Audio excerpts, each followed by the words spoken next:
বাংলাদেশে মাজারের বিরুদ্ধে কথা বলা আর অলিদের বিরুদ্ধে কথা বলা এক জিনিস না। মাজার পূজারী যারা আছে তারা এটাকে বিকৃত করে আমরা অলিদের বিরুদ্ধে বলছি, এ ধরনের একটা প্রপাগান্ডা কিন্তু চালিয়ে দিচ্ছে। এটা হচ্ছে তাদের নেক্সট শুরুতের ধোঁকাবাজি।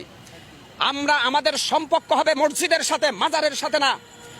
স্পষ্ট কোরআনে কারিমে আল্লাহ পাক ইরশাদ করেছেন কবরের উপরে বিল্ডিং বানানো যাবে না। আমি কি আল্লাহটা শুনবো নাকি এদেশের তথাকথিত নাস্তিক বুদ্ধিজীবীদের কথা শুনবো? আল্লাহ বলছে তুমি সত্যের বাণী যদি উচ্চারণ করতে পারো হিম্মত নিয়ে, তাহলে যদি গোটা পৃথিবী তোমার বিভক্তে চলে যায় তুমি সত্য থেকে এক চুলো সরবে না। আজকে আমি হকার সাইফুল বলল, যদি আমি রাষ্ট্রের কোনো দায়িত্বে আসতে পারতাম, আমি একদিন বেঁচে থাকতাম বাংলাদেশের প্রত্যেকটা মাজারকে ভেঙ্গে মাটির সাথে গুড়িয়ে দিতাম।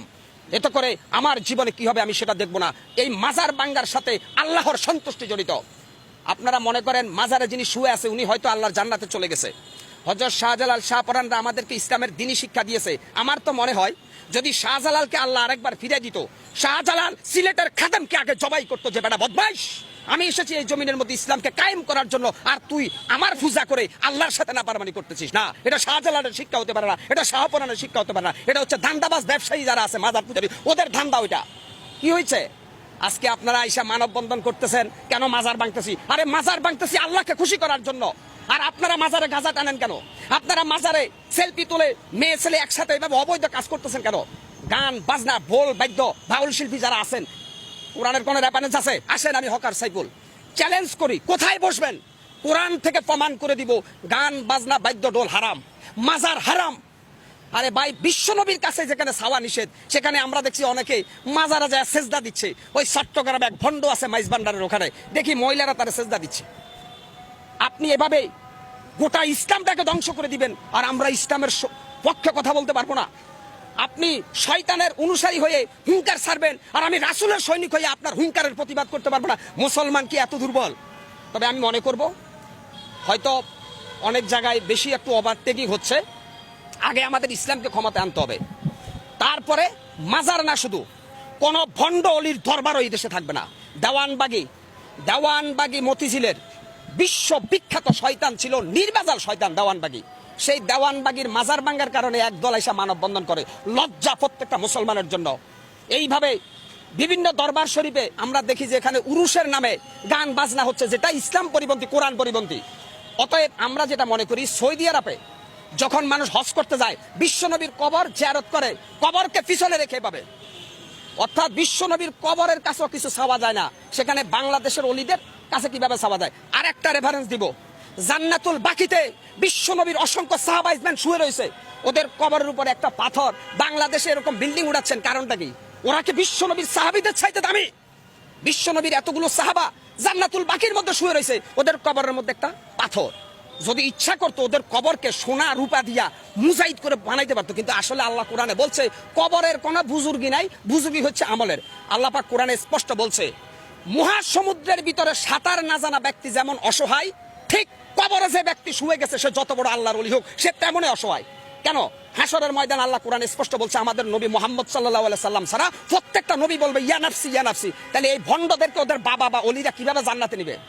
এই বেটা গাঁজাখোর, বেটা বদমাইশ, কোরআন নাই, হাদিস নাই, ফরকালের চিন্তা নাই, আইসাই কয় আমরা মাজারের ভক্ত। অলি তোমরা মাজার ভক্ত, মাজার পূজারী, অলিদের ভক্ত না।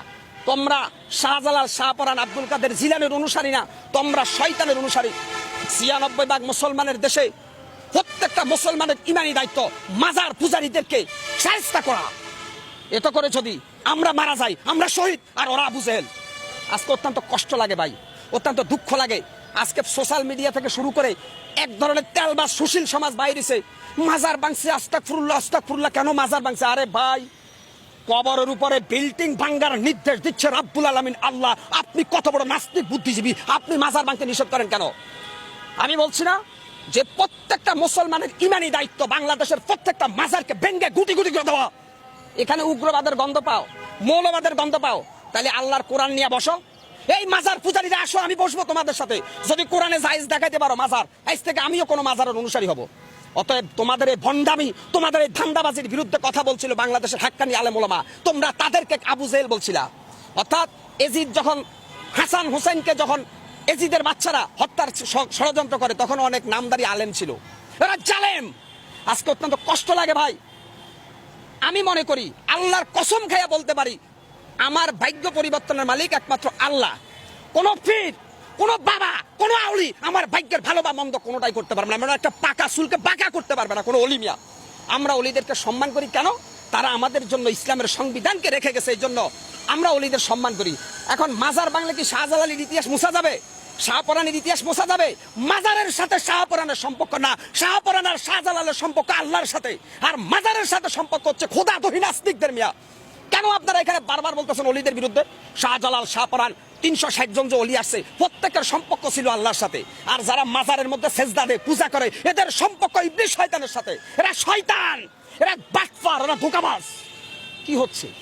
শেখ হাসিনা প্যাসিস্ট হাসিনার আমলে হয়তো কেউ কথা বলতে পারে নাই, কারণ শেখ হাসিনা গোটা রাষ্ট্রটাকে জিম্মি করে রেখেছে। আজকে আমি মুসলমান, যেই দেশে মুয়াজ্জিনের আজান শুনে সূর্য উঠে, যেই দেশে মুয়াজ্জিনের আজান শুনে সূর্য ডুবে, সেই দেশে কোরআনের পক্ষে আমি কেন কথা বলতে পারবো না? মাজার পূজারীদের কোনো দলিল নাই, আর যারা মাজার পূজারীদের বিরুদ্ধে তাদের দলিল আছে আল কোরআনের সংবিধান। সেই আল কোরআনের সংবিধান দিয়ে যদি বিচার করি, তাহলে মাজার পূজারীদেরকে আমরা প্রথমে সতর্ক করব, তারপরে তাদেরকে সুযোগ দিব, তারপরে তাদের বিরুদ্ধে অল আউট অ্যাকশনে যাব প্রত্যেকটা রাসূল প্রেমিক সৈনিকরা। আল্লাহ স্পষ্ট কোরআনে বলেছে যে খবরদার শিরক করো না, শিরক করবে না। আমার হায়াতের মালিক, আমার মওতের মালিক, সবকিছুর মালিককে আল্লাহ। এই বাটপারের বাচ্চারা আরেকটা ব্যাখ্যা দিচ্ছে আমাদেরকে যে উসিলা ছাড়া কোনো কিছু হয় না। আমরা যেহেতু গুনাহগার, ওলিয়া আউলিয়ার উসিলায় আল্লাহ আমাদেরকে একটু মাফ করে দিবে। ওই বেড়া বাটপার, ফজরের নামাজের সময় মসজিদে ঢুকা আল্লাহর কাছে হাত তোলা, আল্লাহ মাফ করবে। তোর এই ভান্ডাবাজি বাটপারি বন্ধ কর বেটা। কোন মৃত মানুষের উসিলায় দোয়া করার জন্য আল্লাহ নিষেধ করছে। কোন মৃত মানুষের উসিলায় দোয়া করা যাবে না, জিন্দা মানুষের উসিলায় দোয়া করা যায়। এই বাটপারের বাচ্চারা কবরের কাছে যাইয়া আল্লাহর ওলিদের উসিলায় মাফ চায় আল্লাহর কাছে। কেন? তুই এত বড় শয়তান, আল্লাহ তো দোয়া কবুল করবে না। অর্থাৎ আল্লাহ তাআলা বলছে দোয়া কবুলের প্রথম শর্ত হচ্ছে 5 ওয়াক্ত নামাজ। দোয়া কবুলের প্রথম শর্ত পবিত্রতা অর্জন করে আল্লাহর কাছে সেজদা দেওয়া, তাহলে আল্লাহ দোয়া কবুল করবে। কিন্তু এই গাঞ্জাখোর বাটপারের বাচ্চারা কয় দোয়া কবুলের জন্য নাকি শাহজালাল লাগবে। আরে বেটা, শাহজালাল কি ওখানে আছে না আল্লাহর জান্নাত আছে? তুই জানোস? এই শাহজালালের কবরে আমি গেছি, একটা অভিজ্ঞতা বলে শেষ করি। আমি সিলেট গেছিলাম শাহজালালের কবর দেখার জন্য। সেখানে দিয়া দেখলাম আরবি হরফ লেখা একটা চাদর দিয়ে শাহজালালের কবরকে ডেকে দিছে। হঠাৎ করে দেখলাম বৃষ্টি পড়লো, আম পাতার উপরে কাক পায়খানা করছে, কাকের পায়খানা আরবি হরফের সাথে লাগতেছে। ভাই কি নির্লজ্জ বেহাইয়াপনা! যেখানে শাহজালালের কবরের কোন বুজুর্গি নাই, সেখানে আল্লাহর কালাম লেখা একটা চাদরের উপরে যে ফাকির পায়খানা করতেছে, এখানে কোরআন অবমাননা করতেছে। ওরে সর্বনাশ! আল্লাহর কোরআনের চাইতে কি শাহজালালের মর্যাদা বেশি বেটা? তাহলে তুমি কেন ওখানে গিলাপ লাগাইছো, আরবি হরফ লাগা, ওর মধ্যে ময়লা পড়তেছে? তাহলে আল্লাহর কোরআনের ইজ্জত কে বাদ দিয়া তুমি শাহজালালের চাদর দিয়ে ডাকছো। শাহজালাল তোমার মতো গাঁজা করে চিনে?